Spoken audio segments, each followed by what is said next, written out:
Colección Mente Sana. El poder del pensamiento.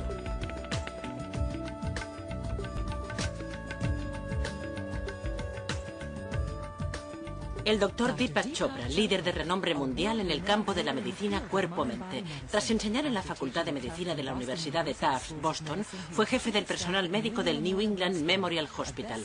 Es autor de éxito de 12 libros, entre ellos Cuerpos sin edad, Mentes sin tiempo y Curación cuántica. Y el director del Instituto de Medicina Cuerpo-Mente de San Diego, California. Muchas gracias. Es un gran honor estar aquí hoy y un privilegio poder compartir estos conocimientos. También es un signo de nuestros tiempos el hecho de que estemos preparados para recibirlos. Si consideramos los últimos 10, 15 años de la revolución que hemos dado en llamar revolución de la medicina cuerpo-mente, es obvio que hemos asistido a un desarrollo secuencial de los conocimientos en esta área. Hace unos 15, 20 años nos dimos cuenta, al menos algunos profesionales de la medicina, pero muchos más que el público general, de que por medio de una serie de intervenciones era posible prevenir algunas enfermedades crónicas.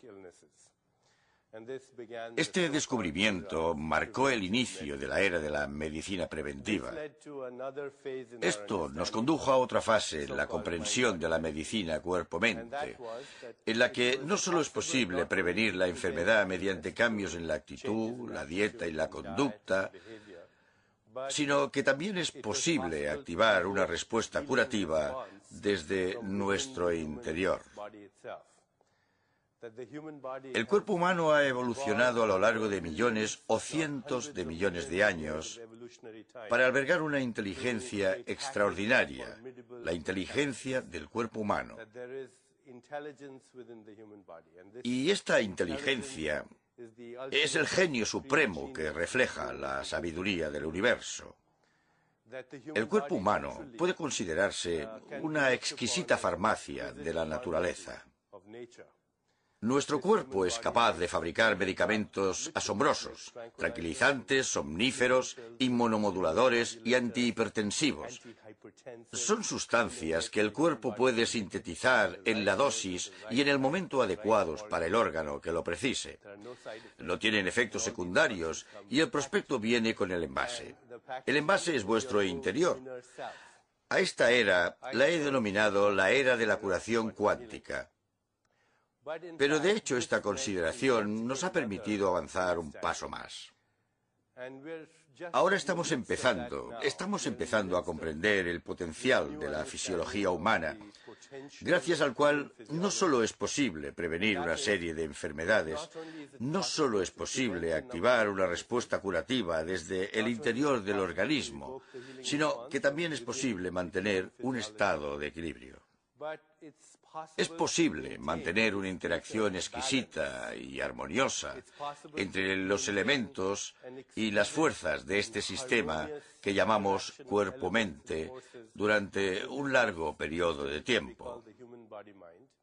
El envejecimiento en las personas, al contrario que en los animales, no es un fenómeno fijo.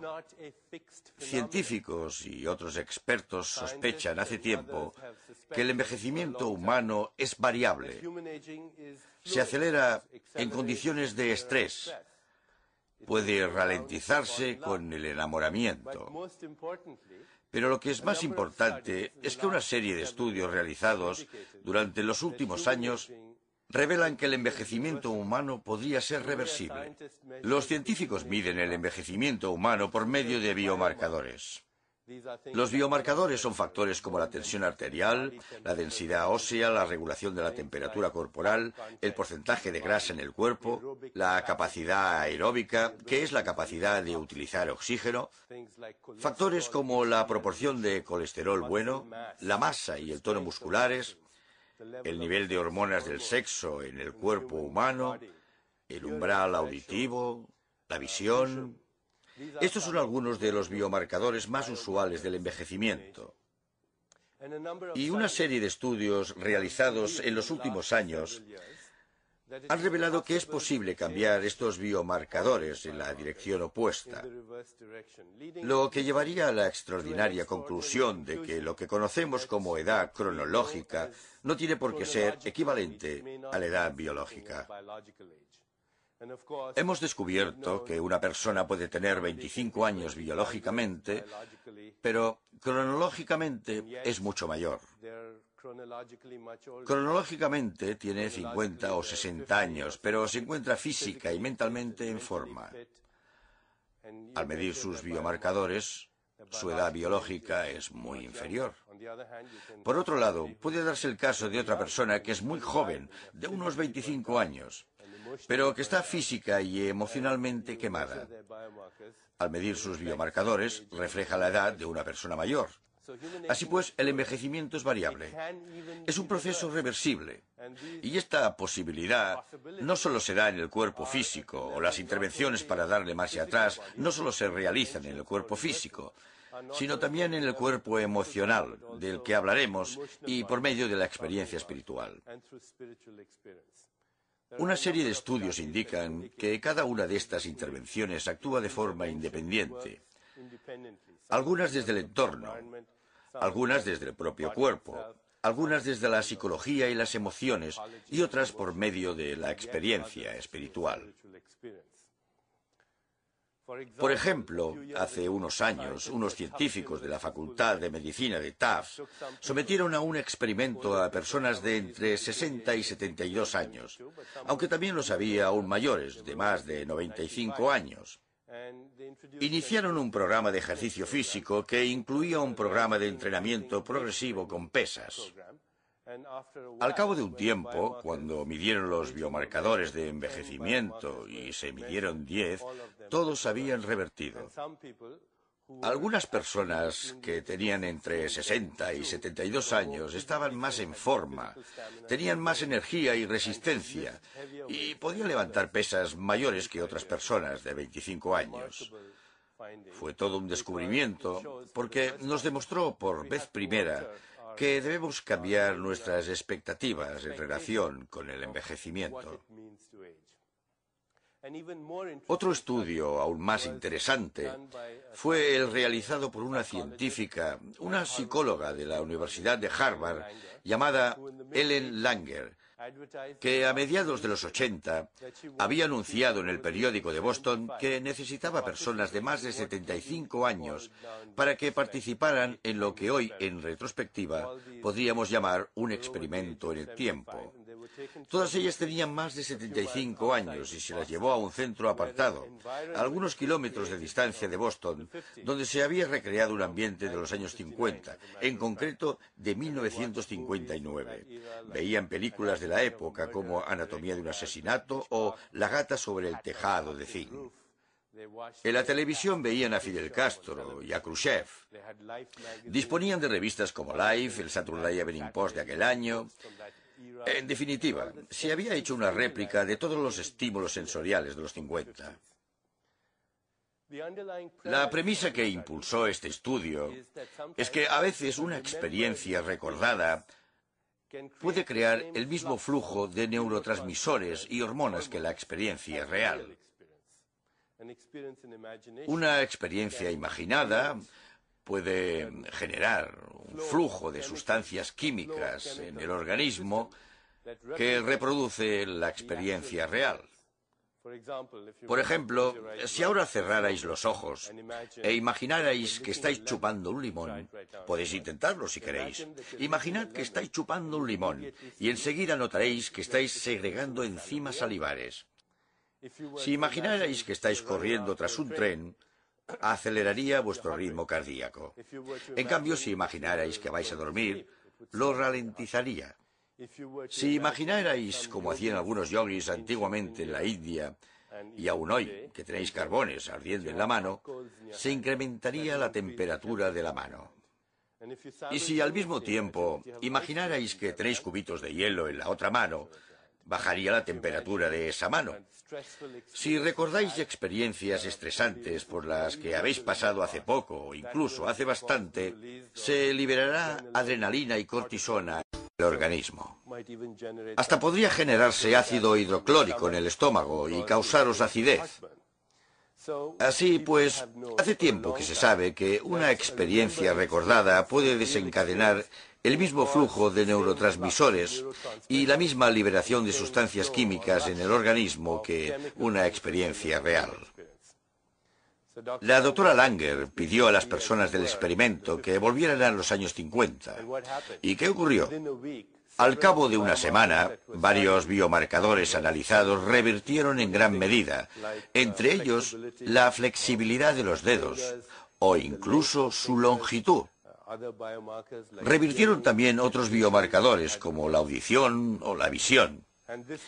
Y este experimento no incluía ejercicio físico, un cambio de dieta, meditación o la toma de antioxidantes, acciones de las que sabemos, por otra parte, que pueden influir en los biomarcadores del envejecimiento.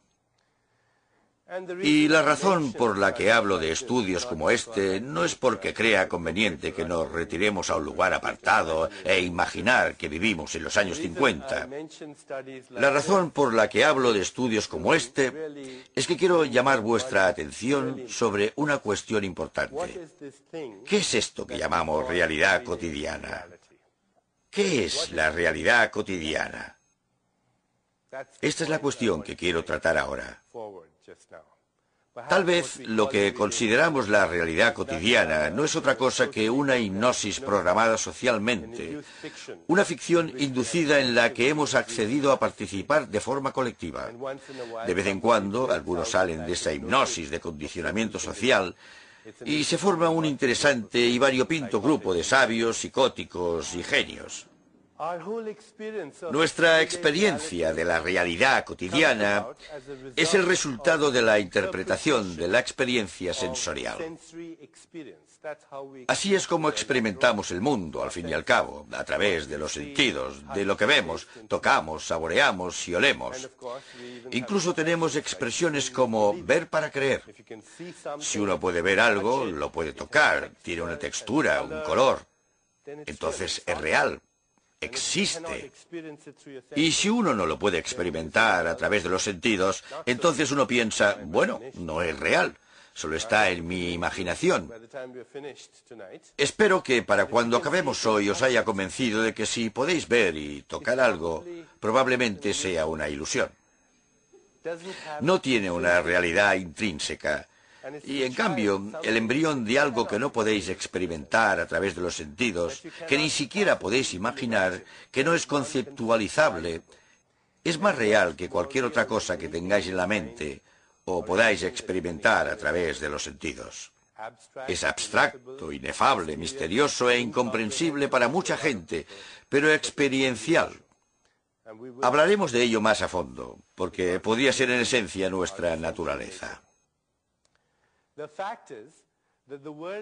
La cuestión es que el mundo, aunque sea enorme y sólido, no tiene una existencia independiente de un observador. En otras palabras, el mundo físico es una respuesta del observador. Esta mesa es la respuesta de quienes la estén observando. Es la respuesta del observador, porque depende de los instrumentos que utilicéis para llevar a cabo la observación. Los instrumentos que utilizamos para observar son básicamente los receptores y el sistema nervioso. Y la forma en que utilizamos estos instrumentos y la forma en que hemos aprendido a utilizarlos nos proporciona una determinada imagen de la realidad. Y creemos que esa imagen de la realidad es la realidad, pero lo que quiero demostraros hoy es que hay una diferencia entre la realidad y nuestra percepción de la realidad. Un experimento conocido entre los científicos que estudian el campo de la cognición es el de los gatitos criados en una habitación que solo tenía rayas horizontales. Estos gatitos fueron expuestos a un determinado estímulo visual, el de las rayas horizontales. Otro grupo de gatitos fue criado en una habitación de rayas verticales.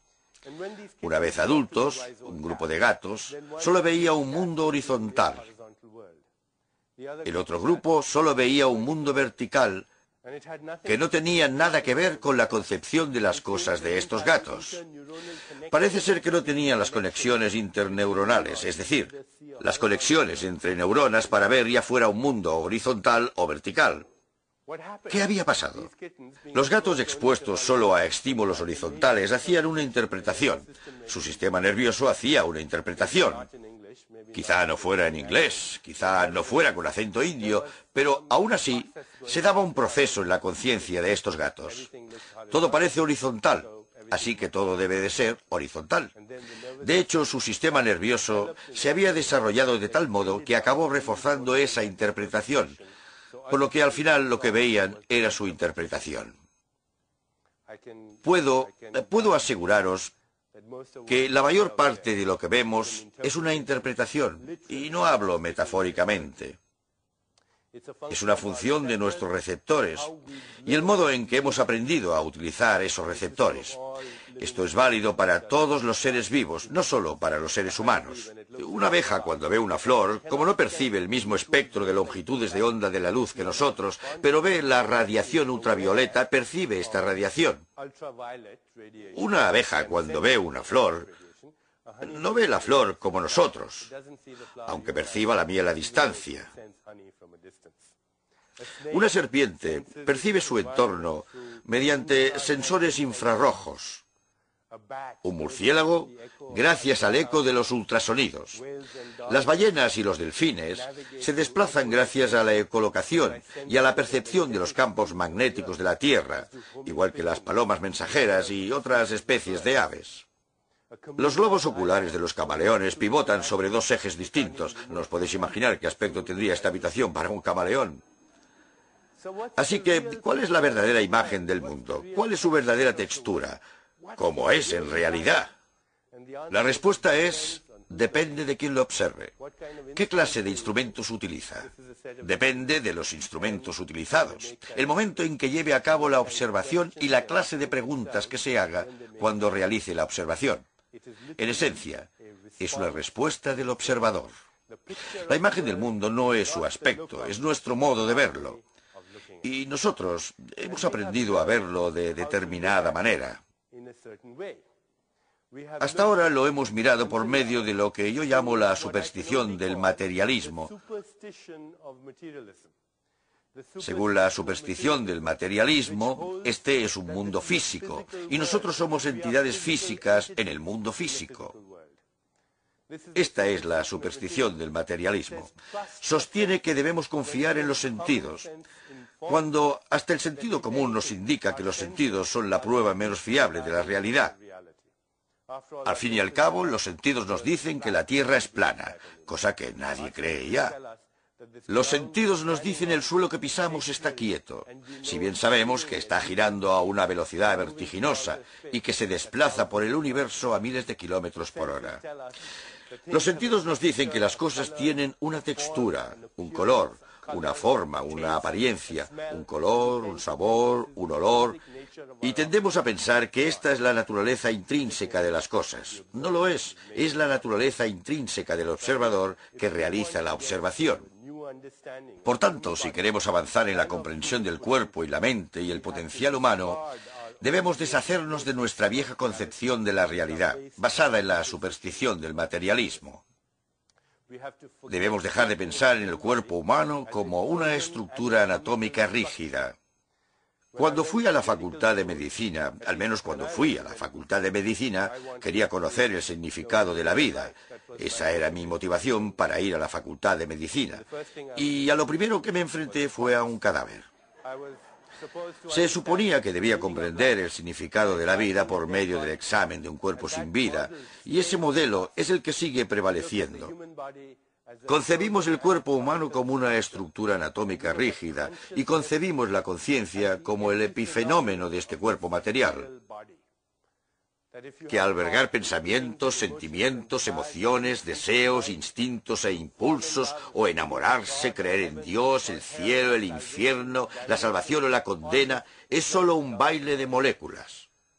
Se supone que la bioquímica es la responsable de este fenómeno que llamamos pensamiento, y si entendemos cómo actúan estas moléculas, seremos capaces de resolver nuestros problemas. La ciencia basada en el modelo materialista ha intentado comprender los mecanismos de la enfermedad con la esperanza de que si se comprenden los mecanismos de la enfermedad y se interfiere en esos mecanismos, debería ser posible eliminar la enfermedad. Por desgracia, esta estrategia no ha funcionado, porque los mecanismos de la enfermedad no son los que la causan. Además, las condiciones que llevan a la enfermedad no son las que llevan a la salud. La salud no es la mera ausencia de enfermedad, sino un estado de vitalidad, de energía, de creatividad, en definitiva, un estado superior de la conciencia. Veamos, pues, un modelo que va más allá del materialista.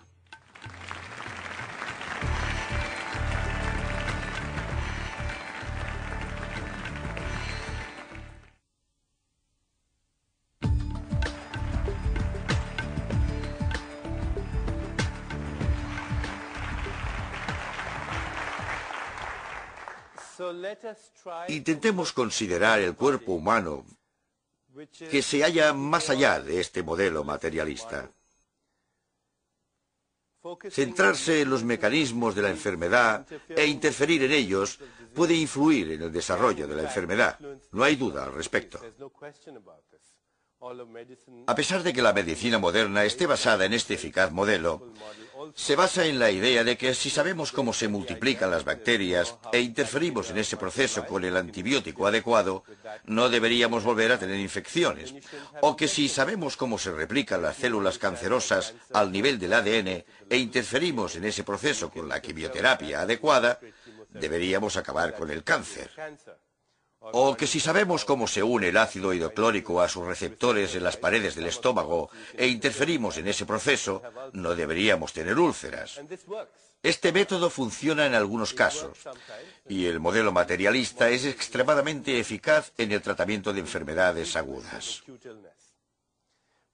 Pero si consideramos el espectro global de enfermedades en la sociedad, vemos que el modelo materialista no altera de forma significativa la incidencia general de la enfermedad en la sociedad, su incidencia, morbilidad y mortalidad. De hecho, cuando se trata una enfermedad, a veces se siembran inadvertidamente las semillas de una enfermedad futura. Se ha calculado que 1,5 millones de personas en Estados Unidos padecen anualmente de infecciones resistentes a antibióticos contraídos solo en hospitales.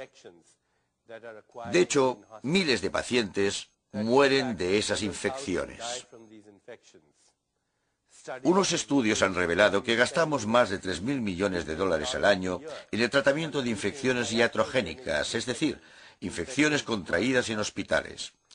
Que la causa número 1 de la drogadicción en el mundo no son las drogas que se venden en la calle, sino las recetas prescritas por médicos.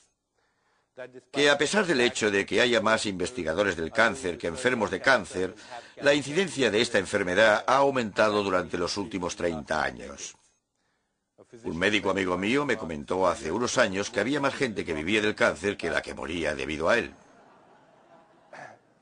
Un estudio publicado hace unos años en el New England Journal of Medicine reveló que en un hospital universitario el 36% de los pacientes padecían de enfermedades iatrogénicas, es decir, enfermedades debidas a una intervención médica, enfermedades contraídas durante la hospitalización o una visita al médico.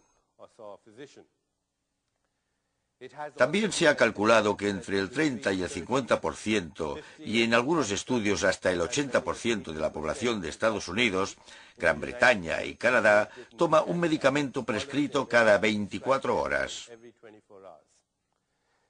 Así pues, yo opino que algo no funciona en este modelo materialista, que es muy eficaz en el tratamiento de la enfermedad aguda, pero que también nos hace creer que la solución a nuestros problemas reside en una pastilla mágica, una solución instantánea, una solución mágica que tiene efecto al instante, porque conocemos los mecanismos de la enfermedad. Como he dicho antes, los mecanismos de la enfermedad no son los condicionantes de la enfermedad, y estos, a su vez, no son los de la salud. Si queréis comprender los condicionantes de la salud, hay que plantearse una cuestión más profunda. ¿En qué consiste la vida? La vida, no solo como se manifiesta en nuestro cuerpo y mente, sino la vida en esencia, tal como se manifiesta en todas las formas de vida. ¿En qué consiste la vida? La ciencia trata de definirla por medio de sus manifestaciones, sus mecanismos. Hace poco le pregunté a un científico amigo mío, un médico, ¿sabrías definir la vida? Y él me contestó, sí, claro, es una enfermedad de transmisión sexual incurable. Si queréis conocer el significado de la vida, creo que tenemos que indagar un poco más. El cuerpo humano es un río de inteligencia, de energía, de información, y se está renovando constantemente en cada momento de nuestra existencia. El filósofo griego Heráclito dijo, no se puede bañar uno 2 veces en el mismo río porque el agua fluye. Y del mismo modo lo hace el yo, el verdadero yo. Y ahora averiguaremos quién es el verdadero yo. El verdadero ya no puede meterse en el mismo cuerpo 2 veces, porque a cada momento de nuestra existencia se renueva con más facilidad, menos esfuerzo y más espontaneidad de lo que necesitamos para cambiarnos de ropa. Basta con considerar algunos procesos fisiológicos para comprobar la certeza de esta información.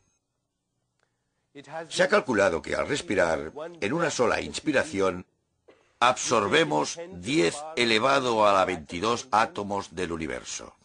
Es una cantidad ingente de materia prima que procede de la naturaleza y acaba formando células del corazón, el cerebro, los riñones, etc. Al expirar se expelen 10 elevado a la 22 átomos que provienen de las células del organismo. Uno expele fragmentos de tejidos del corazón, los riñones y el cerebro, por lo que en teoría compartimos nuestros órganos con los demás todo el tiempo. El gran poeta americano Walt Whitman dijo, cada átomo que os pertenece también me pertenece. Cada átomo que os pertenece también me pertenece. Y no es una metáfora poética, es un hecho fisiológico. En base a cálculos matemáticos, los científicos han realizado estudios de radioisótopos y han concluido que en este momento cada uno de nosotros puede tener en su cuerpo al menos 1 millón de átomos que estuvieron en el cuerpo de Jesucristo, o Buda, o Mahatma Gandhi, o Gengis Khan, o Saddam Hussein, o cualquier otra persona que se os ocurra. Durante las últimas 3 semanas, 1.000 billones de átomos, 10 elevado a la 15, han circulado por nuestro cuerpo, que han circulado por el cuerpo de cada una de las especies de nuestro planeta.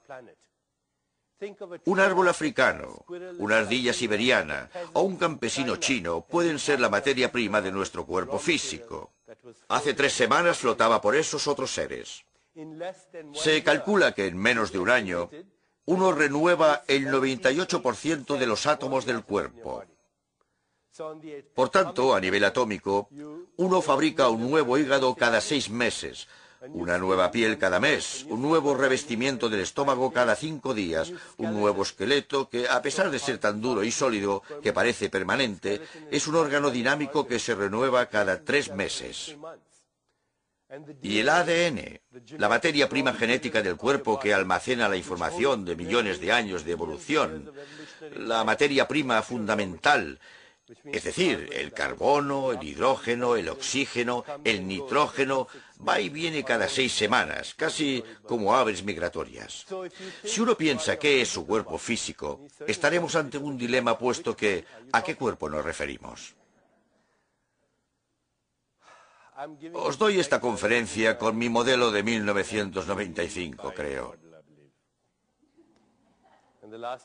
La última vez que vine a Los Ángeles a dar esta conferencia, traje el mismo maletín, pero no el mismo cuerpo físico, porque el cuerpo físico ha reciclado la tierra, el agua y el aire. Ha reciclado el carbono, el hidrógeno, el oxígeno, el nitrógeno y otros elementos de esta tabla periódica.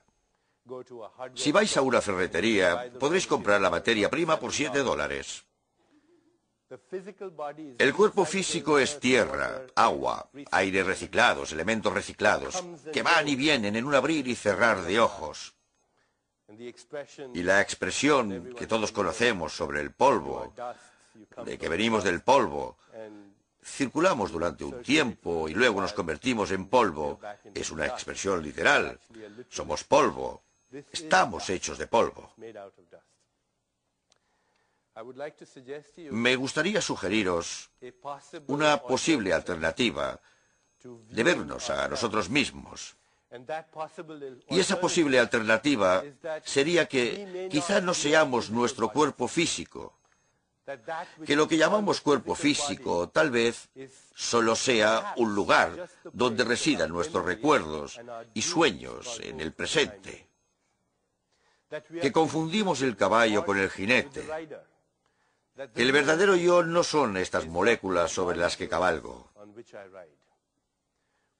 En una de sus obras, William Shakespeare utiliza esta expresión: estamos hechos de la materia de la que están hechos los sueños. Tal vez no sea una metáfora poética, tal vez sea un fenómeno fisiológico.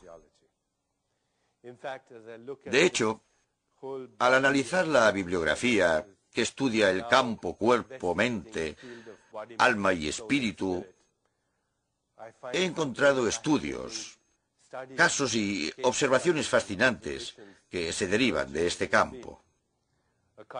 Un cardiólogo amigo mío llamado Dr. Bruno Cortés, de la ciudad de Chicago, informó hace poco del caso de una mujer joven de unos 30 años que acababa de someterse a un trasplante de corazón.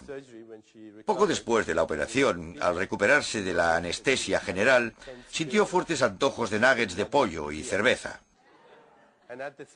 Al mismo tiempo, tenía sueños en los que veía a una persona, y esta persona conversaba con ella y le decía que se llamaba Timmy, lo que fuera, que la quería, que le tenía el corazón robado.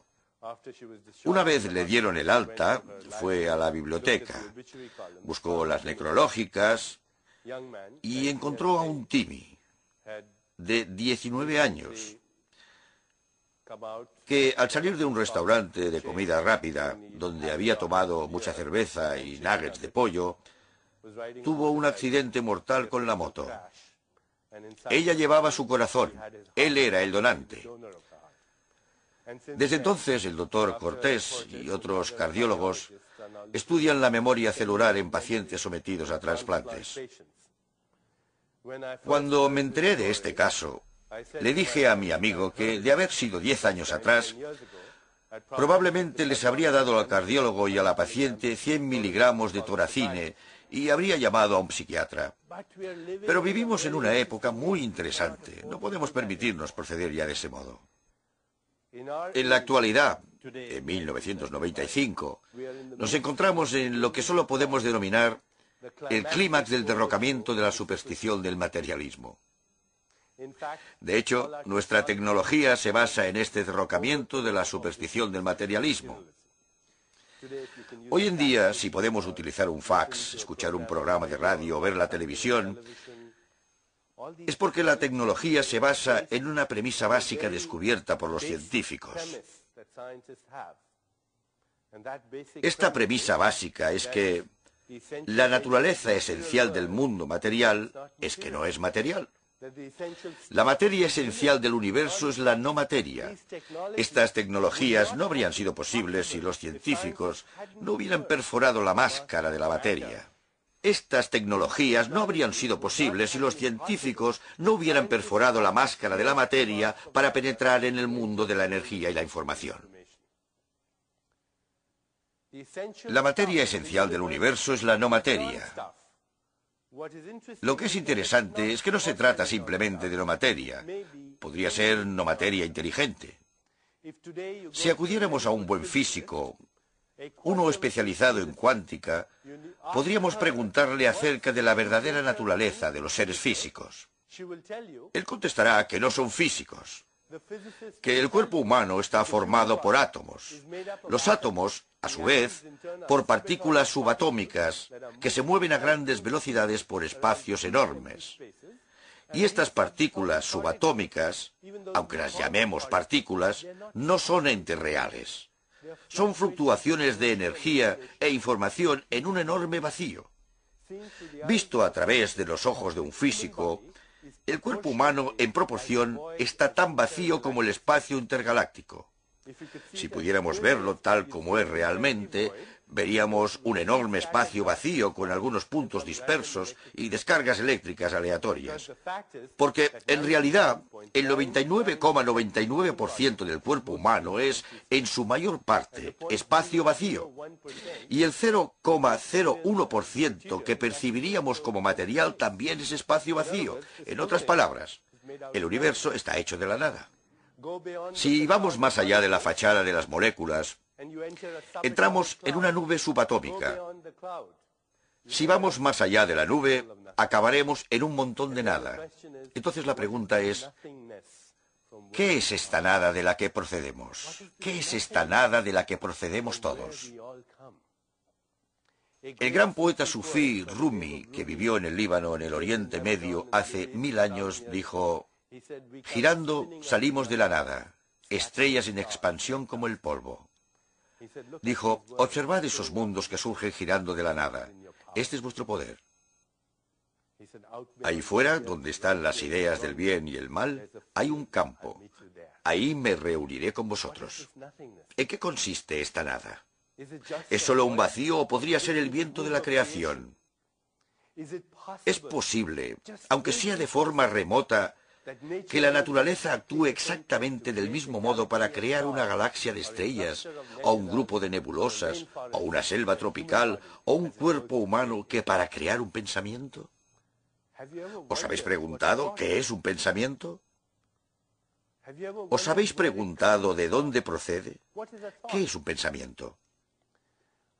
Me gustaría sugeriros que un pensamiento es un fenómeno cuántico. Para aquellos que no estén familiarizados con la terminología de este campo, los físicos definen un quantum como la unidad indivisible más pequeña en que se emiten o absorben las ondas de información y energía. Un quantum de luz, por ejemplo, se le conoce como fotón. Un quantum de electricidad se le conoce como electrón. Un quantum de gravedad se le llama gravitón. Es la partícula subatómica básica que mantiene unido el universo. Pero no son más que etiquetas, etiquetas para definir unidades de energía e información. Un pensamiento es efímero, impredecible, es invisible, por tanto es un quantum. Efímero, imprevisible, invisible. Un pensamiento también es una unidad de información y energía. Cada pensamiento que tengáis es una unidad de información y energía. Si pensáis, quiero mover los dedos de los pies, ese pensamiento tiene dos componentes. Energía, si no, los dedos no se moverían. E información, una serie de instrucciones precisas, distintas a parpadear los ojos. Los fenómenos cuánticos dan lugar a la manifestación del universo. Pero también dan lugar a la manifestación del cuerpo. Los pensamientos que son fenómenos cuánticos se transforman en fenómenos de espacio-tiempo, que llamamos materia. Y esta no es una mera hipótesis de la filosofía oriental. Tiene fundamento científico. Hace 15, 20 años que sabemos que los pensamientos tienen sustratos bioquímicos, que las emociones, los sentimientos, los deseos, los instintos, los impulsos y los recuerdos pueden transformarse en fenómenos bioquímicos.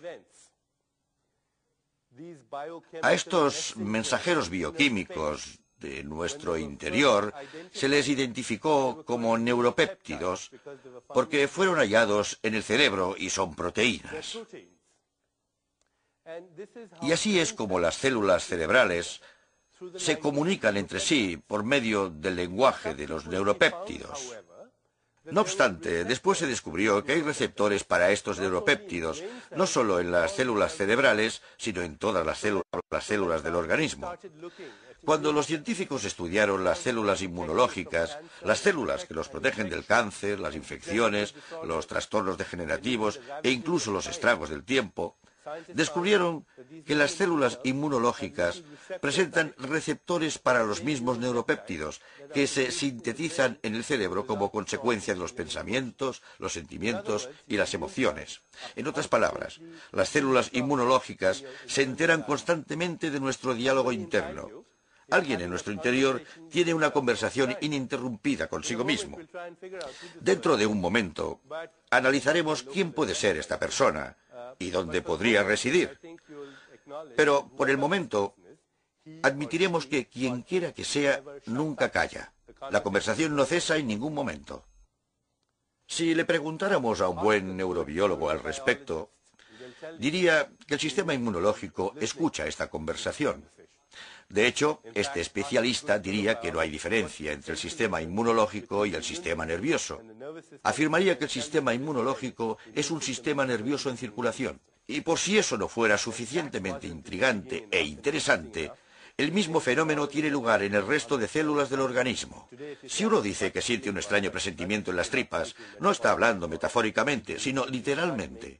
Las tripas sintetizan las mismas sustancias que el cerebro cuando produce pensamientos, cuando fabrica pensamientos. De hecho, uno podría fiarse un poco más de sus tripas, porque las células de las tripas no han evolucionado al estadio en que dudan de sus pensamientos. Lo que trato de decir es que este cuerpo de moléculas, en realidad, es la experiencia objetiva de la conciencia. Y la mente es la experiencia subjetiva de la conciencia. Pero los dos son inseparables. Son el mismo fenómeno bajo diferentes disfraces. Experimentamos la información y la energía. Y ello no debería ser tan difícil de entender hoy, porque vivimos en un mundo de información y energía.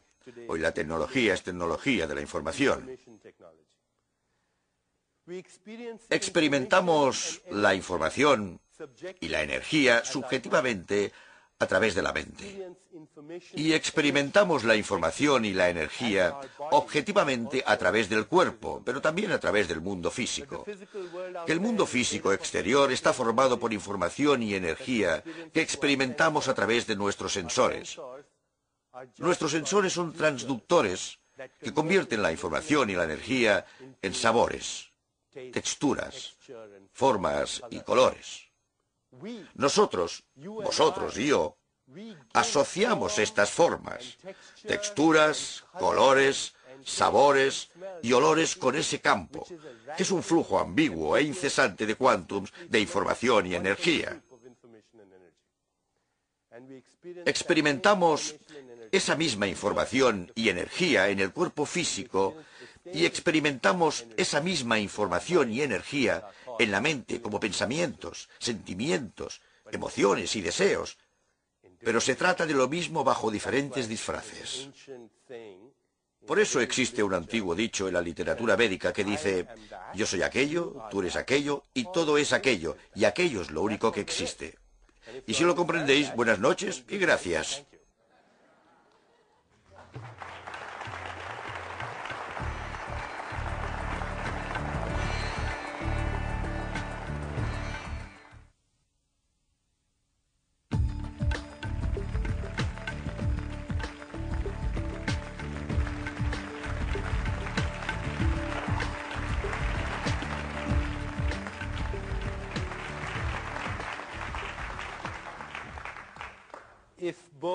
Si tanto el cuerpo como la mente son redes de energía e información de una realidad más abstracta, entonces la siguiente pregunta es: ¿en qué consiste ese campo abstracto de donde se generan la información y la energía? Volveré enseguida sobre este tema, pero ahora quiero deciros que comprender la inseparabilidad entre la mente y la materia, no solo en nuestra fisiología, sino también en la de la naturaleza, es crucial para nuestra supervivencia, no solo como especie, sino para la supervivencia del planeta. Hablo en serio. Hemos pasado por una historia evolutiva turbulenta y cualquiera que conozca el concepto de la evolución darwiniana conocerá la noción de la supervivencia de los más adaptados. Esta expresión, referida a nuestra especie, era oportuna cuando vivíamos en tribus de cazadores y recolectores en los bosques y teníamos que defendernos de los depredadores. Pero ahora, como estaréis de acuerdo, nuestra especie se ha convertido en el mayor depredador del planeta. Si conocéis la historia de los depredadores, sabréis que están condenados a la extinción. Si queremos sobrevivir como especie y garantizar la continuidad del planeta, necesitamos una clase de evolución distinta a la evolución darwiniana. Jonas Salk, el gran científico, filósofo y humanista, ha acuñado la expresión evolución metabiológica. La evolución física ha finalizado. Nos encontramos en una nueva fase evolutiva, la evolución de la conciencia y, en última instancia, la evolución de la conciencia de la conciencia. A Jonas Salk también debería atribuírsele haber acuñado el término supervivencia de los más inteligentes, en lugar de la supervivencia de los más adaptados. Y para que esa nueva fase evolutiva se despliegue como una realidad concreta en nuestros tiempos, creo que es importante saber ¿qué es la conciencia? ¿Qué es la mente? ¿Qué es la materia? ¿Y cuál es la conexión entre las tres? Posiblemente no haya conexión, forman una unidad inseparable. Hace unos cuantos años, cuando me inicié en el campo de la medicina cuerpo-mente, y se estaba consolidando una nueva disciplina médica llamada psiconeuroinmunología, conocí un interesante experimento realizado por un científico en los Institutos Nacionales de la Salud. El experimento consistía en inyectar en ratones poli-IC una sustancia que estimula el sistema inmunológico, al menos en los ratones. Después les hacía oler alcanfor a los ratones. Al cabo de un tiempo, cuando los ratones olían alcanfor, estimulaban su sistema inmunológico. Otros científicos utilizaron otra especie de ratones y les administraron ciclofosfamida, una sustancia tóxica que destruye el sistema inmunológico, al tiempo que les hacían probar sacarina.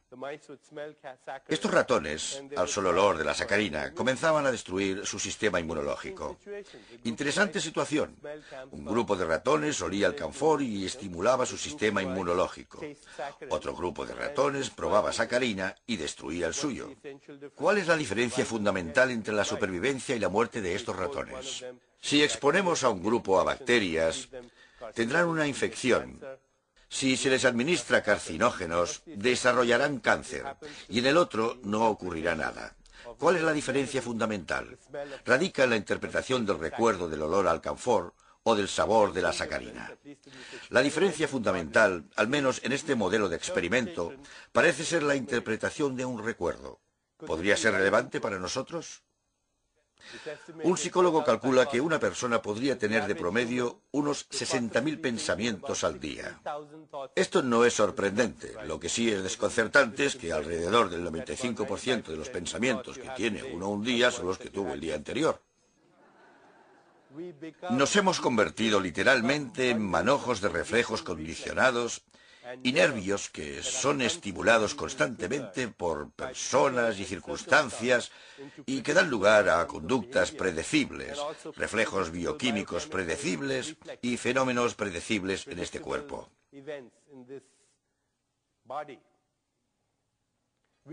Nos hemos convertido en víctimas de nuestros propios recuerdos, que evocamos una y otra vez. La ironía, por supuesto, es que mi suplicio de hoy es el remanente de ayer. Creo que es crucial comprender aquí cómo sería posible cambiar los fenómenos bioquímicos, fisiológicos y experimentales. Las células. Si estas transformaciones en el organismo vienen condicionadas por la energía y la información, y si la energía y la información vienen condicionadas por la interpretación, los pensamientos, los sentimientos y las emociones, entonces, quizá observando este proceso, seremos capaces de influir en las expresiones de estos estados de energía e información, las expresiones bioquímicas, las expresiones de conducta, etc. Podríais preguntaros si realmente sustituimos el 98% de los átomos del cuerpo y fabricamos un nuevo cuerpo una vez al año. Entonces, ¿por qué continuamos teniendo artritis? ¿Por qué sigo teniendo arterias bloqueadas?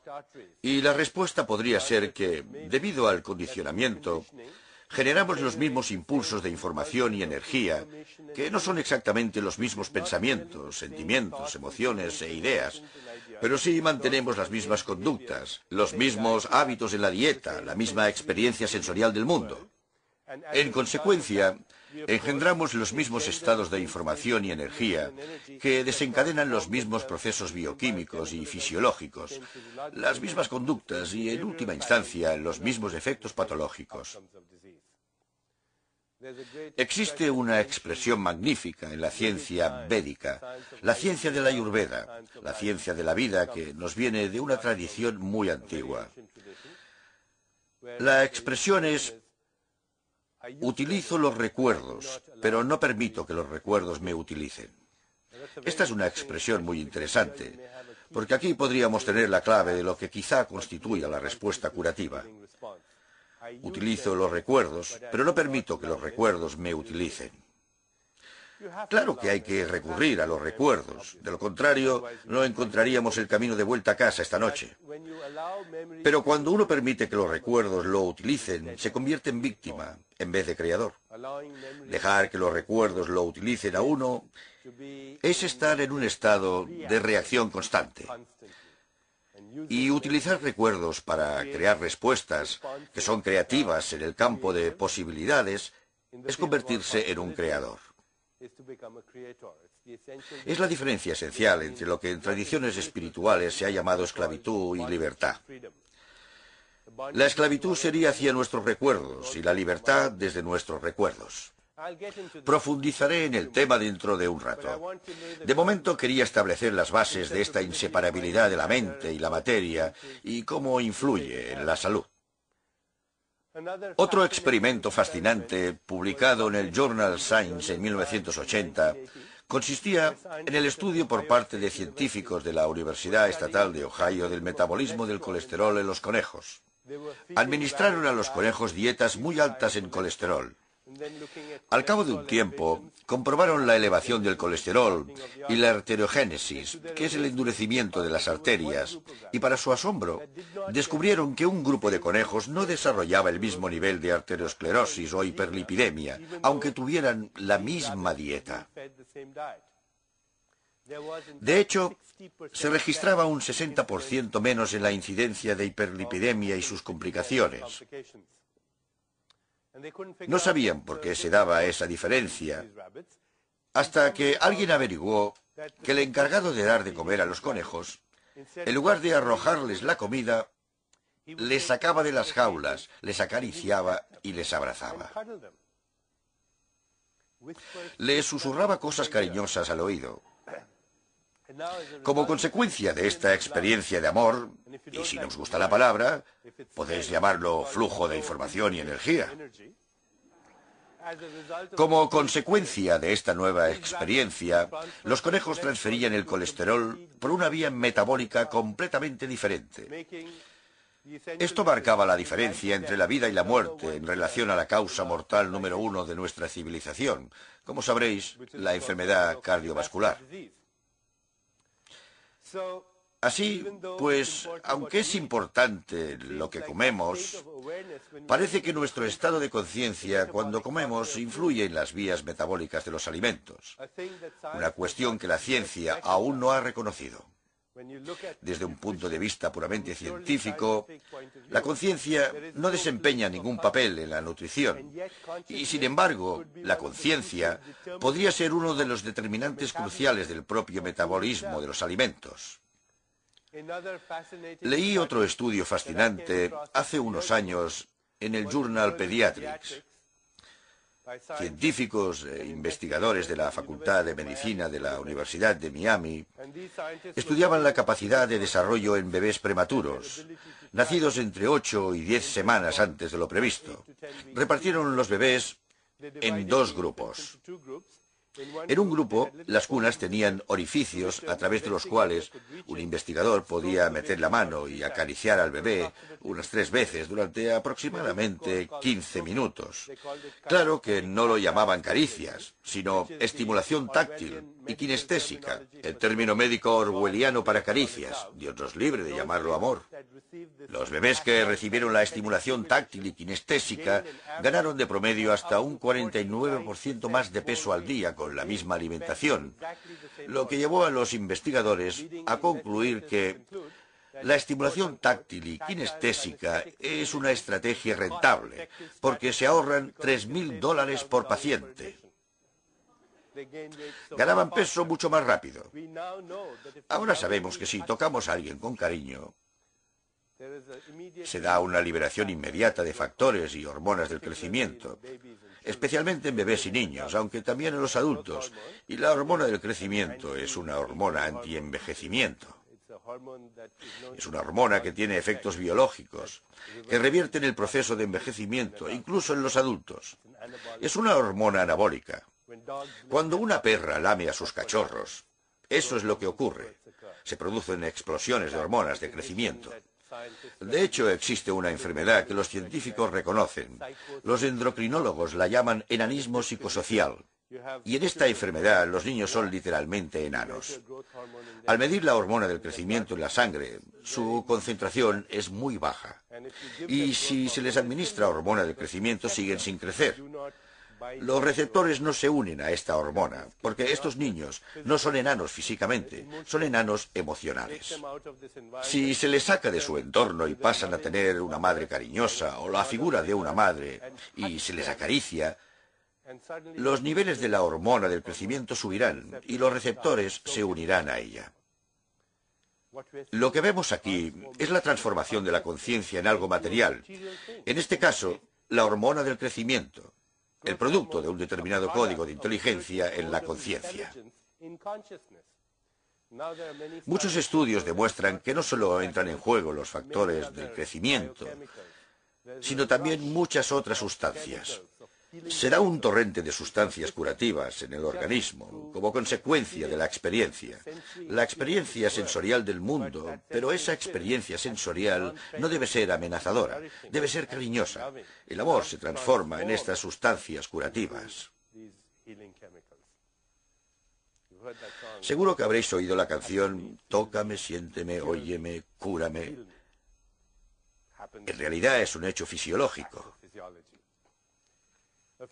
Hace unos años leí un estudio extraordinario sobre los factores de riesgo de muerte súbita por complicaciones cardiovasculares, siendo estas la causa mortal número 1 de nuestra civilización. Me pregunté, ¿por qué estudian los factores de riesgo de la muerte cardiovascular? Ya sabemos cuáles son: el tabaco, la hipertensión y el colesterol alto.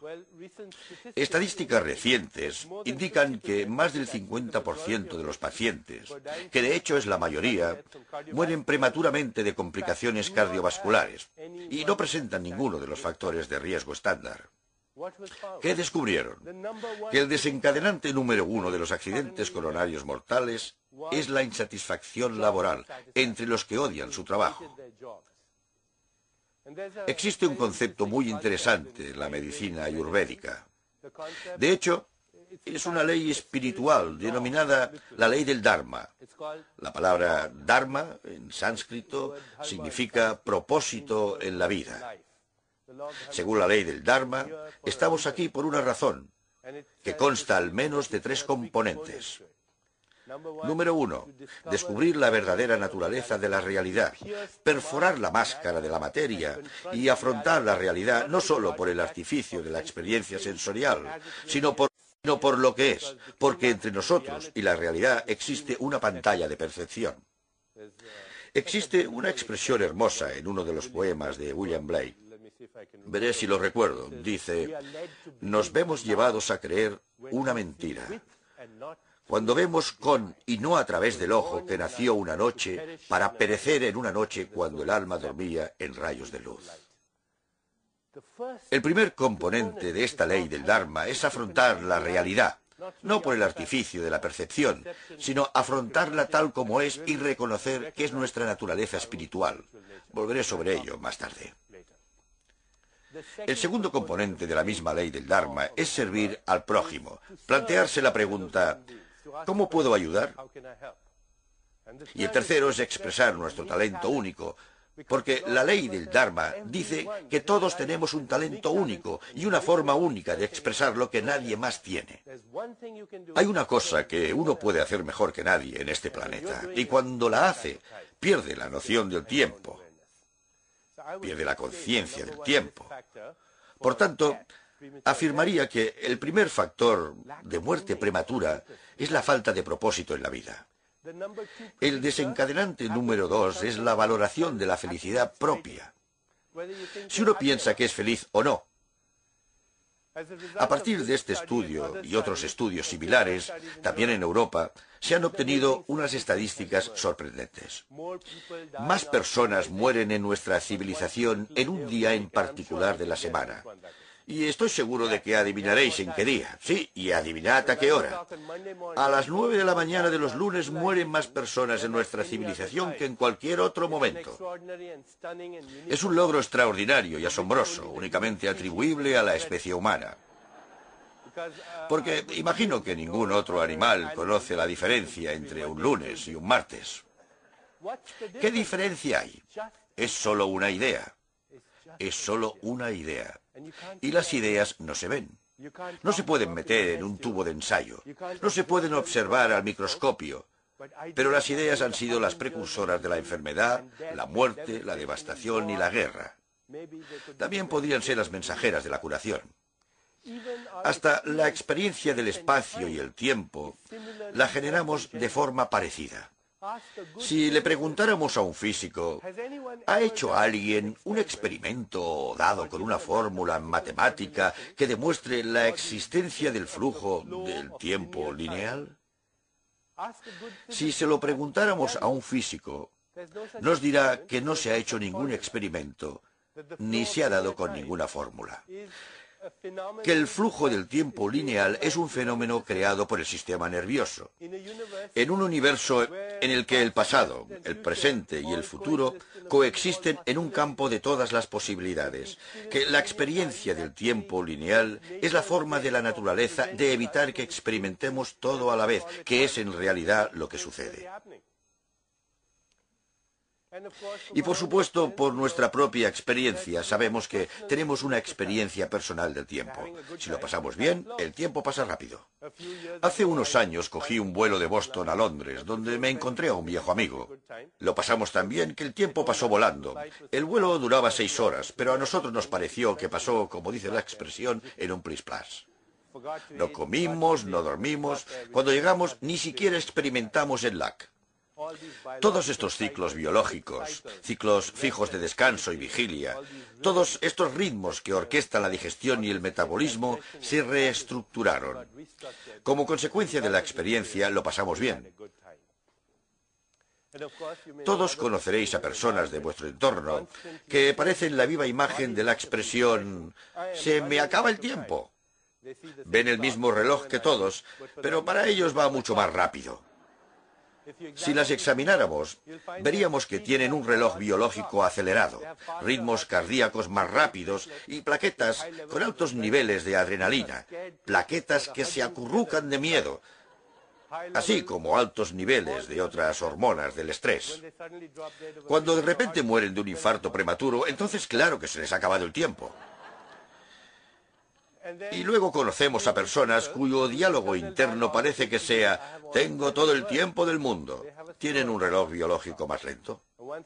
Todos lo hemos experimentado alguna vez. Quizá estábamos enamorados, quizá hacíamos el amor o quizá contemplábamos la eternidad entre las nubes mirando las estrellas. Quizá caminábamos por la playa, quizá escuchábamos música exquisita. Quizá rezábamos y de repente perdimos la noción del tiempo. Como cuando una persona dice que la belleza de una montaña es increíble, que el tiempo se quedó parado. ¿Qué es esta experiencia cuando el tiempo se para? ¿Qué es esta experiencia? Abraham Maslow, el gran psicólogo americano, dijo que es una experiencia clímax. Las antiguas tradiciones la han llamado la experiencia de la conciencia unitaria. La conciencia unitaria implica que el observador y el objeto observado se convierten en uno, se unifican en una unidad de experiencia.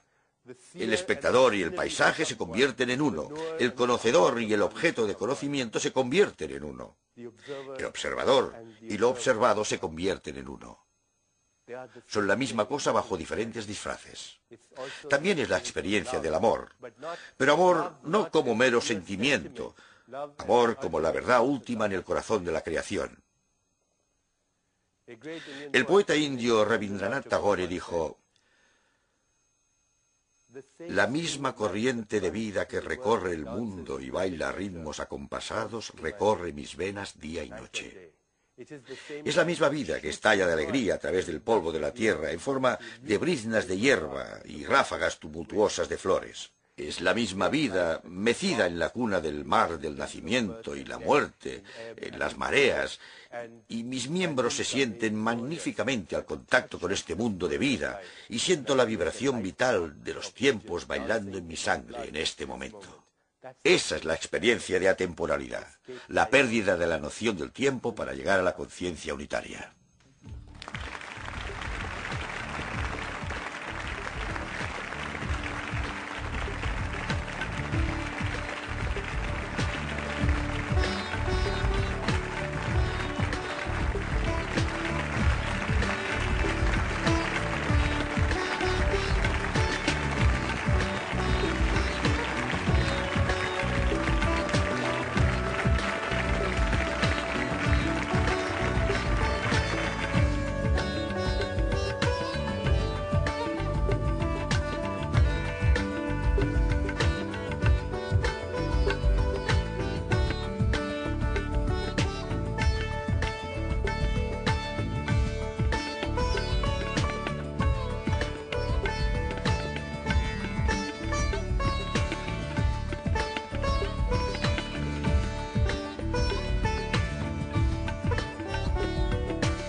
La salvación o la condena es solo un baile de moléculas.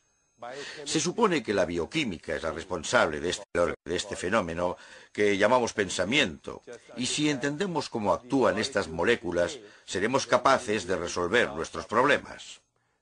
La ciencia, basada en el modelo materialista, ha intentado comprender los mecanismos de la enfermedad con la esperanza de que, si se comprenden los mecanismos de la enfermedad y se interfiere en esos mecanismos, debería ser posible eliminar la enfermedad. Por desgracia, esta estrategia no ha funcionado, porque los mecanismos de la enfermedad no son los que la causan. Además, las condiciones que llevan a la enfermedad no son las que llevan a la salud. La salud no es la mera ausencia de enfermedad, sino un estado de vitalidad, de energía, de creatividad, en definitiva, un estado superior de la conciencia. Veamos, pues, un modelo que va más allá del materialista.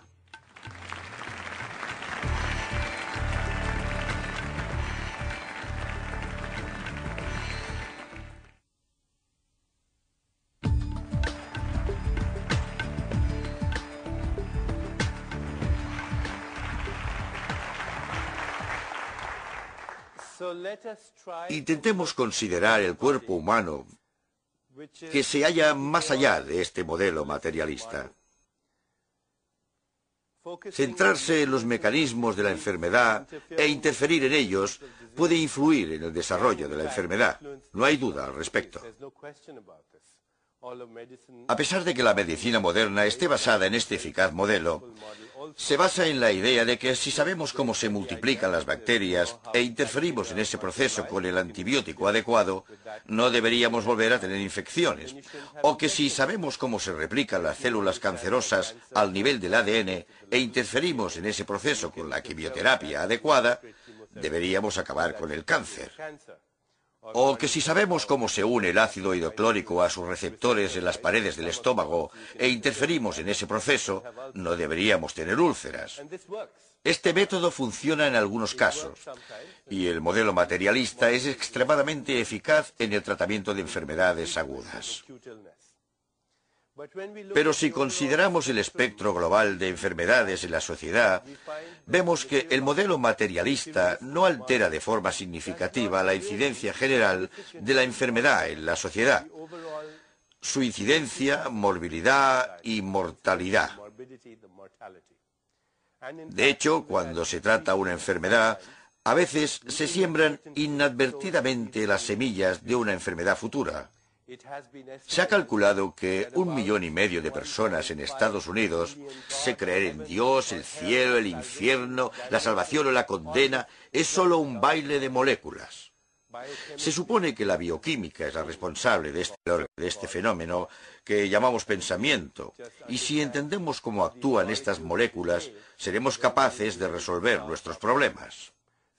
La ciencia basada en el modelo materialista ha intentado comprender los mecanismos de la enfermedad con la esperanza de que si se comprenden los mecanismos de la enfermedad y se interfiere en esos mecanismos, debería ser posible eliminar la enfermedad. Por desgracia, esta estrategia no ha funcionado, porque los mecanismos de la enfermedad no son los que la causan. Además, las condiciones que llevan a la enfermedad no son las que llevan a la salud. La salud no es la mera ausencia de enfermedad, sino un estado de vitalidad, de energía, de creatividad, en definitiva, un estado superior de la conciencia. Veamos, pues, un modelo que va más allá del materialista.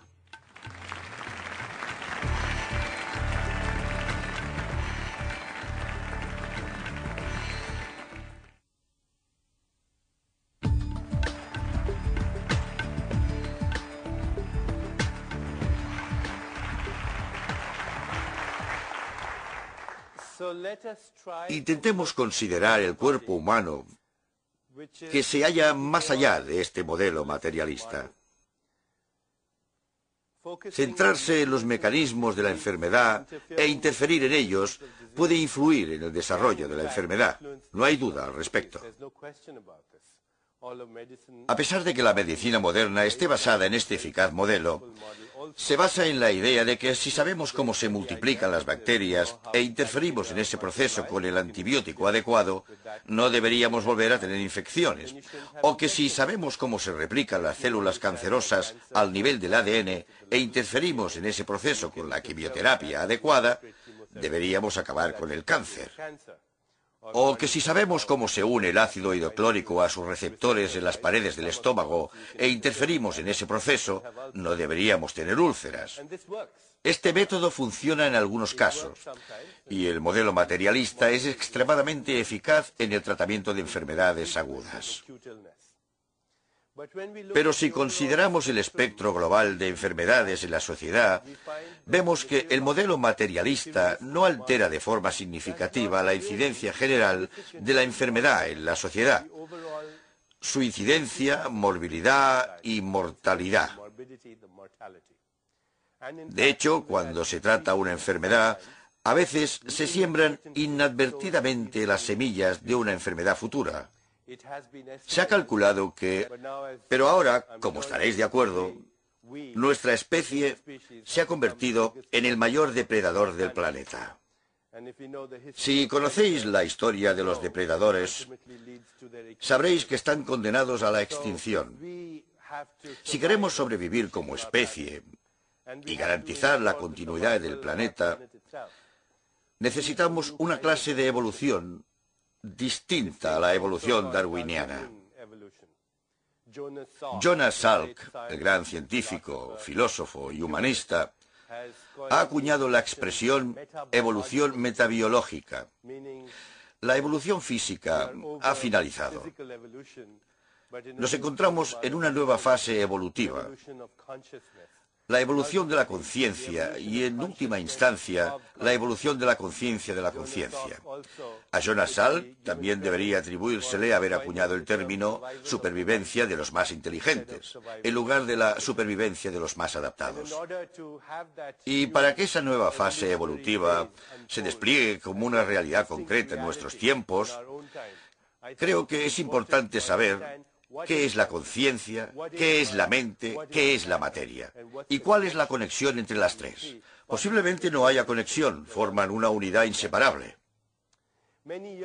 Hace unos cuantos años, cuando me inicié en el campo de la medicina cuerpo-mente, y se estaba consolidando una nueva disciplina médica llamada psiconeuroinmunología, conocí un interesante experimento realizado por un científico en los Institutos Nacionales de la Salud. El experimento consistía en inyectar en ratones poli-IC una sustancia que estimula el sistema inmunológico, al menos en los ratones. Después les hacía oler alcanfor a los ratones. Al cabo de un tiempo, cuando los ratones olían alcanfor, estimulaban su sistema inmunológico.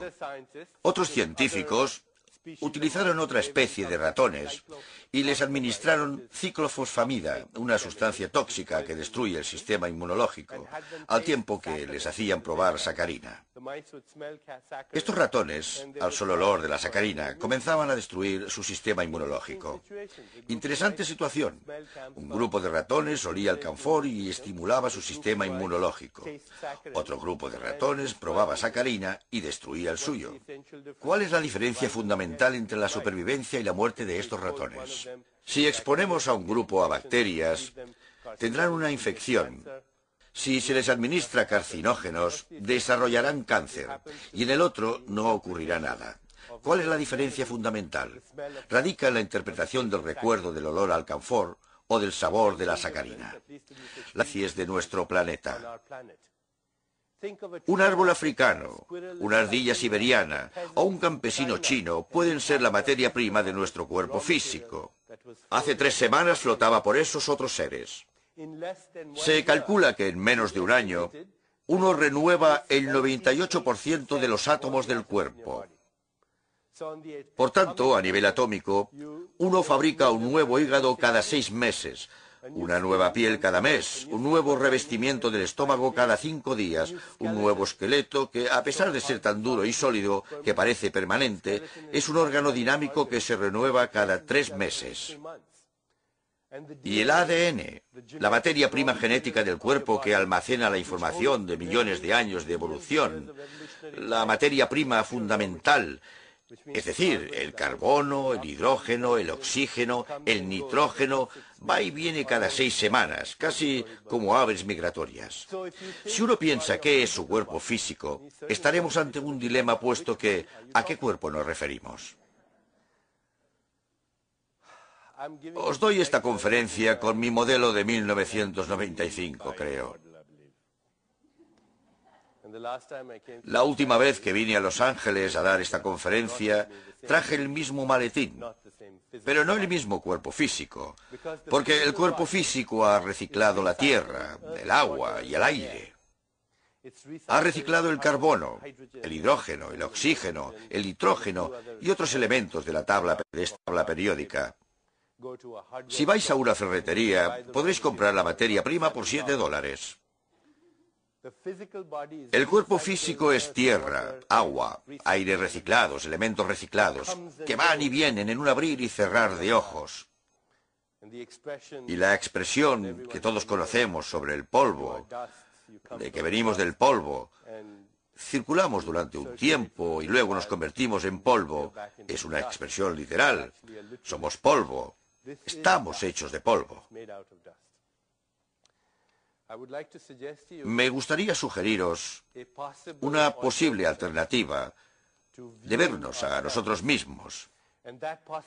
Y esa posible alternativa sería que quizá no seamos nuestro cuerpo físico, que lo que llamamos cuerpo físico tal vez solo sea un lugar donde residan nuestros recuerdos y sueños en el presente, que confundimos el caballo con el jinete, que el verdadero yo no son estas moléculas sobre las que cabalgo. En una de sus obras, William Shakespeare utiliza esta expresión: estamos hechos de la materia de la que están hechos los sueños. El suplicio de hoy es el remanente de ayer. Creo que es crucial comprender aquí cómo sería posible cambiar los fenómenos bioquímicos, fisiológicos y experimentales. Las células. Si estas transformaciones en el organismo vienen condicionadas por la energía y la información, y si la energía y la información vienen condicionadas por la interpretación, los pensamientos, los sentimientos y las emociones, entonces, quizá observando este proceso, seremos capaces de influir en las expresiones de estos estados de energía e información, las expresiones bioquímicas, las expresiones de conducta, etc. Podríais preguntaros si realmente sustituimos el 98% de los átomos del cuerpo y fabricamos un nuevo cuerpo una vez al año. Entonces, ¿por qué continuamos teniendo artritis? ¿Por qué sigo teniendo arterias bloqueadas? Y la respuesta podría ser que, debido al condicionamiento, generamos los mismos impulsos de información y energía, que no son exactamente los mismos pensamientos, sentimientos, emociones e ideas, pero sí mantenemos las mismas conductas, los mismos hábitos en la dieta, la misma experiencia sensorial del mundo. En consecuencia, engendramos los mismos estados de información y energía que desencadenan los mismos procesos bioquímicos y fisiológicos, las mismas conductas y, en última instancia, los mismos efectos patológicos. Existe una expresión magnífica en la ciencia védica, la ciencia de la Ayurveda, la ciencia de la vida que nos viene de una tradición muy antigua. La expresión es: utilizo los recuerdos, pero no permito que los recuerdos me utilicen. Esta es una expresión muy interesante, porque aquí podríamos tener la clave de lo que quizá constituya la respuesta curativa. Utilizo los recuerdos, pero no permito que los recuerdos me utilicen. Claro que hay que recurrir a los recuerdos, de lo contrario no encontraríamos el camino de vuelta a casa esta noche. Pero cuando uno permite que los recuerdos lo utilicen, se convierte en víctima en vez de creador. Dejar que los recuerdos lo utilicen a uno es estar en un estado de reacción constante. Y utilizar recuerdos para crear respuestas que son creativas en el campo de posibilidades es convertirse en un creador. Es la diferencia esencial entre lo que en tradiciones espirituales se ha llamado esclavitud y libertad. La esclavitud sería hacia nuestros recuerdos y la libertad desde nuestros recuerdos. Profundizaré en el tema dentro de un hielo en la otra mano. Bajaría la temperatura de esa mano. Si recordáis experiencias estresantes por las que habéis pasado hace poco o incluso hace bastante, se liberará adrenalina y cortisona en el organismo. Hasta podría generarse ácido hidroclórico en el estómago y causaros acidez. Así pues, hace tiempo que se sabe que una experiencia recordada puede desencadenar el mismo flujo de neurotransmisores y la misma liberación de sustancias químicas en el organismo que una experiencia real. La doctora Langer pidió a las personas del experimento que volvieran a los años 50. ¿Y qué ocurrió? Al cabo de una semana, varios biomarcadores analizados revirtieron en gran medida, entre ellos la flexibilidad de los dedos o incluso su longitud. Revirtieron también otros biomarcadores como la audición o la visión. Y este experimento no incluía ejercicio físico, un cambio de dieta, meditación o la toma de antioxidantes, acciones de las que sabemos, por otra parte, que pueden influir en los biomarcadores del envejecimiento. Y la razón por la que hablo de estudios como este no es porque crea conveniente que nos retiremos a un lugar apartado e imaginar que vivimos en los años 50. La razón por la que hablo de estudios como este es que quiero llamar vuestra atención sobre una cuestión importante. ¿Qué es esto que llamamos realidad cotidiana? ¿Qué es la realidad cotidiana? Esta es la cuestión que quiero tratar ahora. Tal vez lo que consideramos la realidad cotidiana no es otra cosa que una hipnosis programada socialmente, una ficción inducida en la que hemos accedido a participar de forma colectiva. De vez en cuando, algunos salen de esa hipnosis de condicionamiento social y se forma un interesante y variopinto grupo de sabios, psicóticos y genios. Nuestra experiencia de la realidad cotidiana es el resultado de la interpretación de la experiencia sensorial. Así es como experimentamos el mundo, al fin y al cabo, a través de los sentidos, de lo que vemos, tocamos, saboreamos y olemos. Incluso tenemos expresiones como ver para creer. Si uno puede ver algo, lo puede tocar, tiene una textura, un color. Entonces es real. Existe. Y si uno no lo puede experimentar a través de los sentidos, entonces uno piensa, bueno, no es real, solo está en mi imaginación. Espero que para cuando acabemos hoy os haya convencido de que si podéis ver y tocar algo, probablemente sea una ilusión. Y experimentamos esa misma información y energía en la mente como pensamientos, sentimientos, emociones y deseos. Pero se trata de lo mismo bajo diferentes disfraces. Por eso existe un antiguo dicho en la literatura védica que dice, yo soy aquello, tú eres aquello, y todo es aquello, y aquello es lo único que existe. Y si lo comprendéis, buenas noches y gracias.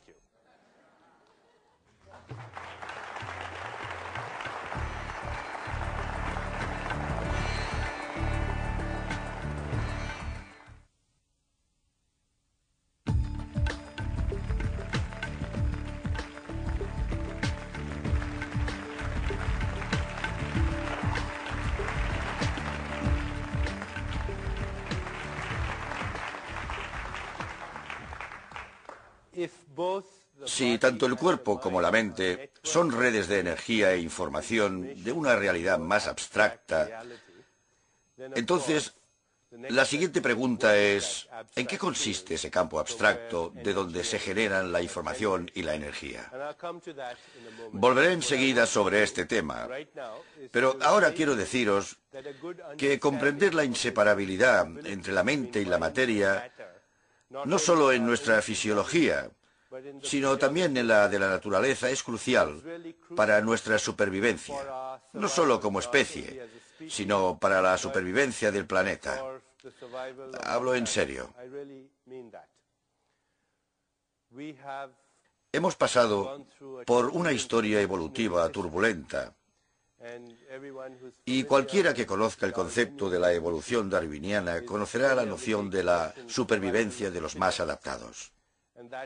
Esta expresión, referida a nuestra especie, era oportuna cuando vivíamos en tribus de cazadores y recolectores en los bosques y teníamos que defendernos de los depredadores. Pero ahora, como estaréis de acuerdo, nuestra especie se ha convertido en el mayor depredador del planeta. Si conocéis la historia de los depredadores, sabréis que están condenados a la extinción. Si queremos sobrevivir como especie y garantizar la continuidad del planeta, necesitamos una clase de evolución distinta a la evolución darwiniana. Jonas Salk, el gran científico, filósofo y humanista, ha acuñado la expresión evolución metabiológica. La evolución física ha finalizado. Nos encontramos en una nueva fase evolutiva, la evolución de la conciencia, y en un estudio aún más interesante fue el realizado por una científica, una psicóloga de la Universidad de Harvard, llamada Ellen Langer, que a mediados de los 80 había anunciado en el periódico de Boston que necesitaba personas de más de 75 años para que participaran en lo que hoy, en retrospectiva, podríamos llamar un experimento en el tiempo. Todas ellas tenían más de 75 años y se las llevó a un centro apartado, a algunos kilómetros de distancia de Boston, donde se había recreado un ambiente de los años 50, en concreto de 1959. Veían películas de la época como Anatomía de un asesinato o La gata sobre el tejado de zinc. En la televisión veían a Fidel Castro y a Khrushchev. Disponían de revistas como Life, el Saturday Evening Post de aquel año. En definitiva, se había hecho una réplica de todos los estímulos sensoriales de los 50. La premisa que impulsó este estudio es que a veces una experiencia recordada puede crear el mismo flujo de neurotransmisores y hormonas que la experiencia real. Una experiencia imaginada puede generar un flujo de sustancias químicas en el organismo que reproduce la experiencia real. Por ejemplo, si ahora cerrarais los ojos e imaginarais que estáis chupando un limón, podéis intentarlo si queréis.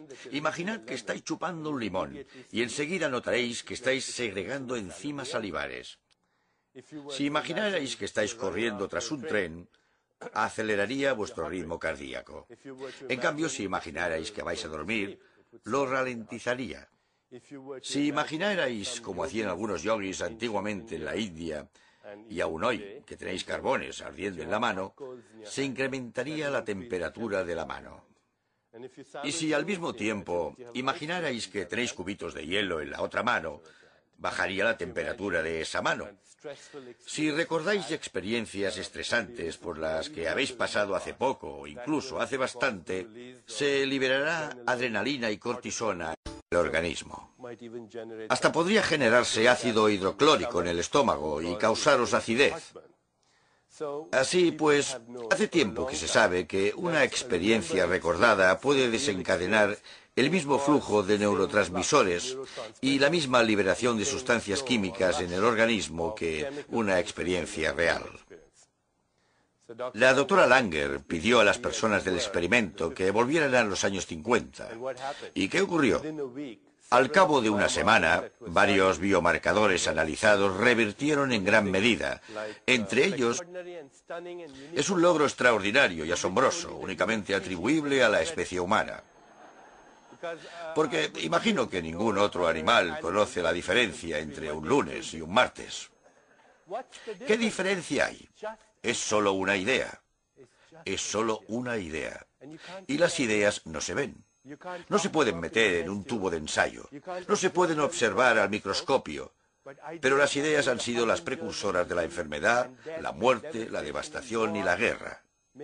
También podrían ser las mensajeras de la curación. Hasta la experiencia del espacio y el tiempo la generamos de forma parecida. Si le preguntáramos a un físico, ¿ha hecho alguien un experimento dado con una fórmula matemática que demuestre la existencia del flujo del tiempo lineal? Si se lo preguntáramos a un físico, nos dirá que no se ha hecho ningún experimento, ni se ha dado con ninguna fórmula. Que el flujo del tiempo lineal es un fenómeno creado por el sistema nervioso. En un universo en el que el pasado, el presente y el futuro coexisten en un campo de todas las posibilidades. Que la experiencia del tiempo lineal es la forma de la naturaleza de evitar que experimentemos todo a la vez, que es en realidad lo que sucede. Y por supuesto, por nuestra propia experiencia, sabemos que tenemos una experiencia personal del tiempo. Si lo pasamos bien, el tiempo pasa rápido. Hace unos años cogí un vuelo de Boston a Londres, donde me encontré a un viejo amigo.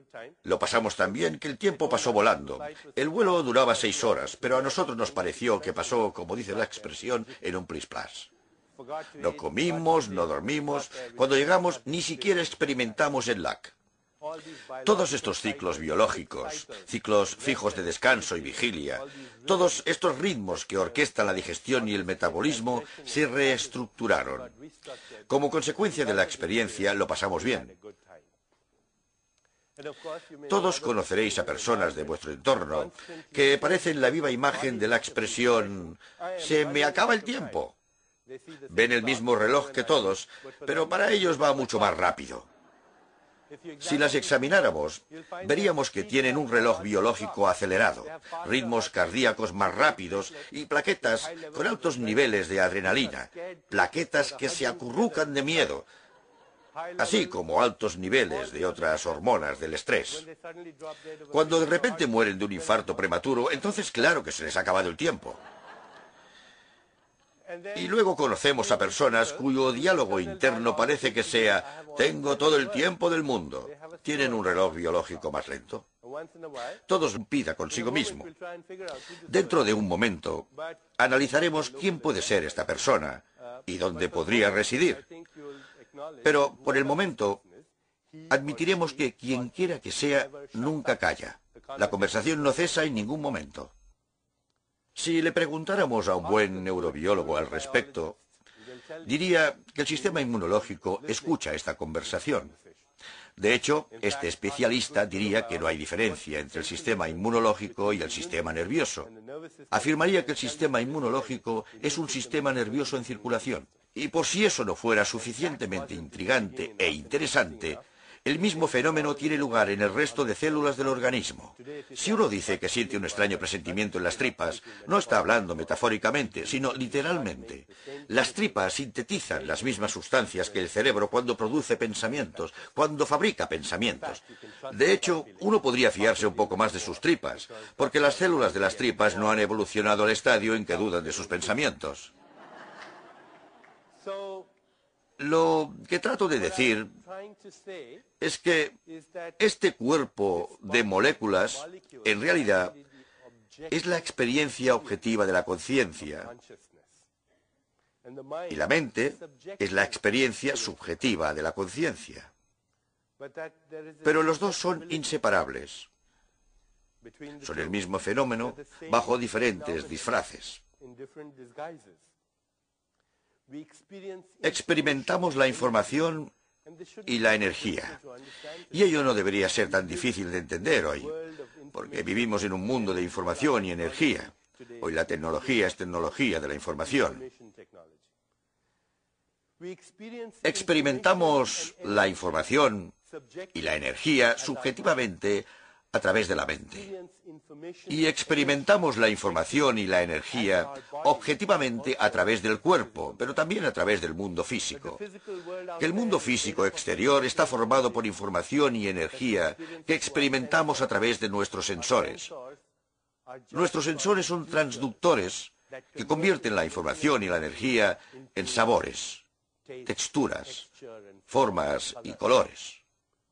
Nosotros, vosotros y yo, asociamos estas formas, texturas, colores, sabores y olores con ese campo, que es un flujo ambiguo e incesante de quántums de información y energía. Experimentamos esa misma información y energía en el cuerpo físico y experimentamos esa misma información y energía en la mente como pensamientos, sentimientos, emociones y deseos. Pero se trata de lo mismo sabios, psicóticos y genios. Nuestra experiencia de la realidad cotidiana es el resultado de la interpretación de la experiencia sensorial. Así es como experimentamos el mundo, al fin y al cabo, a través de los sentidos, de lo que vemos, tocamos, saboreamos y olemos. Incluso tenemos expresiones como ver para creer. Si uno puede ver algo, lo puede tocar, tiene una textura, un color. Entonces es real. Existe. Y si uno no lo puede experimentar a través de los sentidos, entonces uno piensa, bueno, no es real, solo está en mi imaginación. Espero que para cuando acabemos hoy os haya convencido de que si podéis ver y tocar algo, probablemente sea una ilusión.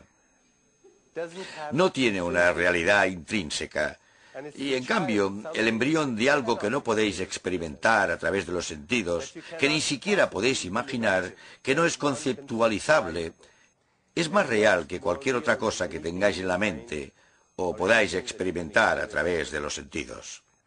Es abstracto, inefable, misterioso e incomprensible para mucha gente, pero experiencial. Hablaremos de ello más a fondo, porque podría ser en esencia nuestra naturaleza. La cuestión es que el mundo, aunque sea enorme y sólido, no tiene una existencia independiente de un observador. En otras palabras, el mundo físico es una respuesta del observador. Esta mesa es la respuesta de quienes la estén observando. Es la respuesta del observador, porque depende de los instrumentos que utilicéis para llevar a cabo la observación. Los instrumentos que utilizamos para observar son básicamente los receptores y el sistema nervioso. Y la forma en que utilizamos estos instrumentos y la forma en que hemos aprendido a utilizarlos nos proporciona una determinada imagen de la realidad. Y creemos que esa imagen de la realidad es la realidad, pero lo que quiero demostraros hoy es que hay una diferencia entre la realidad y nuestra percepción de la realidad. Un experimento conocido entre los científicos que estudian el campo de la cognición es el de los gatitos criados en una habitación que solo tenía rayas horizontales. Estos gatitos fueron expuestos a un determinado estímulo visual, el de las rayas horizontales. Otro grupo de gatitos fue criado en una habitación de rayas verticales. Diría que el sistema inmunológico escucha esta conversación. De hecho, este especialista diría que no hay diferencia entre el sistema inmunológico y el sistema nervioso. Afirmaría que el sistema inmunológico es un sistema nervioso en circulación. Y por si eso no fuera suficientemente intrigante e interesante, el mismo fenómeno tiene lugar en el resto de células del organismo. Si uno dice que siente un extraño presentimiento en las tripas, no está hablando metafóricamente, sino literalmente. Las tripas sintetizan las mismas sustancias que el cerebro cuando produce pensamientos, cuando fabrica pensamientos. De hecho, uno podría fiarse un poco más de sus tripas, porque las células de las tripas no han evolucionado al estadio en que dudan de sus pensamientos. Lo que trato de decir es que este cuerpo de moléculas, en realidad, es la experiencia objetiva de la conciencia. Y la mente es la experiencia subjetiva de la conciencia. Pero los dos son inseparables. Son el mismo fenómeno bajo diferentes disfraces. Experimentamos la información y la energía. Y ello no debería ser tan difícil de entender hoy, porque vivimos en un mundo de información y energía. Hoy la tecnología es tecnología de la información. Experimentamos la información y la energía subjetivamente a través de la mente. Y experimentamos la información y la energía objetivamente a través del cuerpo, pero también a través del mundo físico. Que el mundo físico exterior está formado por información y energía que experimentamos a través de nuestros sensores. Nuestros sensores son transductores que convierten la información y la energía en sabores, texturas, formas y colores. Nosotros, vosotros y yo, asociamos estas formas, texturas, colores, sabores y olores con ese campo, que es un flujo ambiguo e incesante de quántums de información y energía. Experimentamos esa misma información y energía en el cuerpo físico y experimentamos esa misma información y energía en la mente como pensamientos, sentimientos, emociones y deseos. Pero se trata de lo mismo bajo diferentes disfraces. Por eso existe un antiguo dicho en la literatura védica que dice: yo soy aquello, tú eres aquello, y todo es aquello, y aquello es lo único que existe. Y si lo comprendéis, buenas noches y gracias.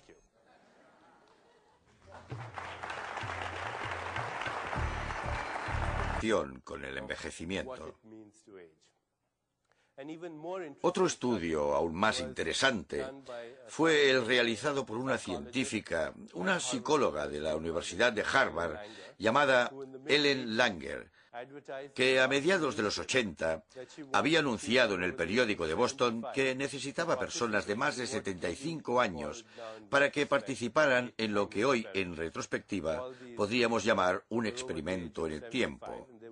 Todas ellas tenían más de 75 años y se las llevó a un centro apartado, a algunos kilómetros de distancia de Boston, donde se había recreado un ambiente de los años 50, en concreto de 1959. Veían películas de la época como Anatomía de un asesinato o La gata sobre el tejado de zinc. En la televisión veían a Fidel Castro y a Khrushchev. Disponían de revistas como Life, el Saturday Evening Post de aquel año. En definitiva, se había hecho una réplica de todos los estímulos sensoriales de los 50.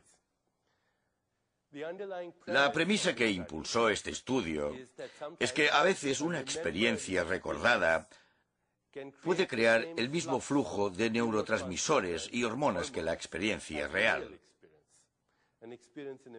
Una experiencia imaginada puede generar un flujo de sustancias químicas en el organismo que reproduce la experiencia real. Por ejemplo, si ahora cerrarais los ojos e imaginarais que estáis chupando un limón, podéis intentarlo si queréis.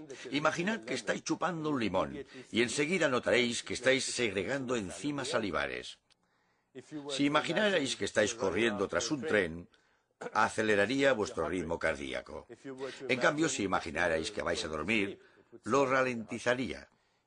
Si imaginarais, como hacían algunos yogis antiguamente en la India, y aún hoy, que tenéis carbones ardiendo en la mano, se incrementaría la temperatura de la mano.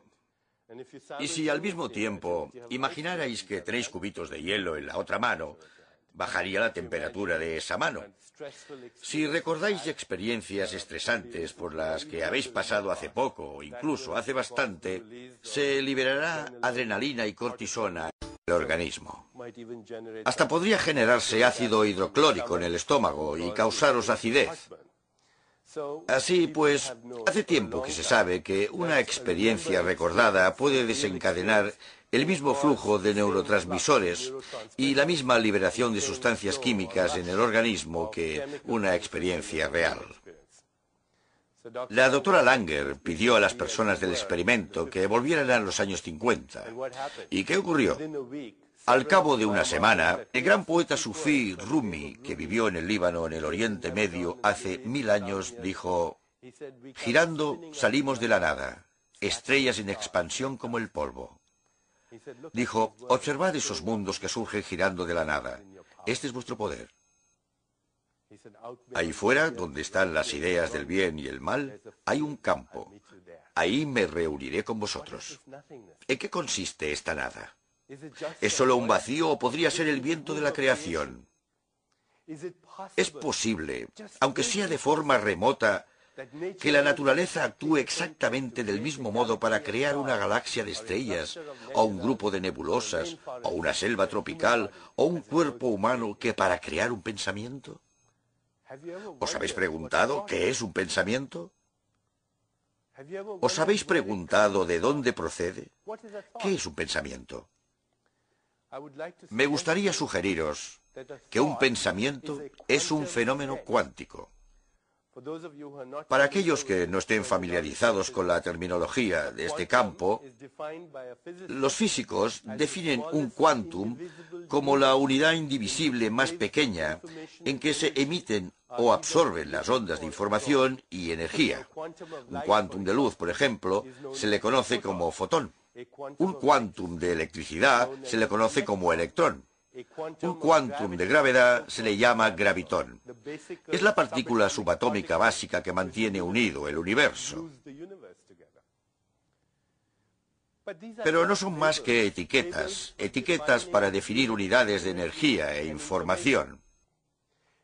Un pensamiento es efímero, impredecible, es invisible, por tanto es un quantum.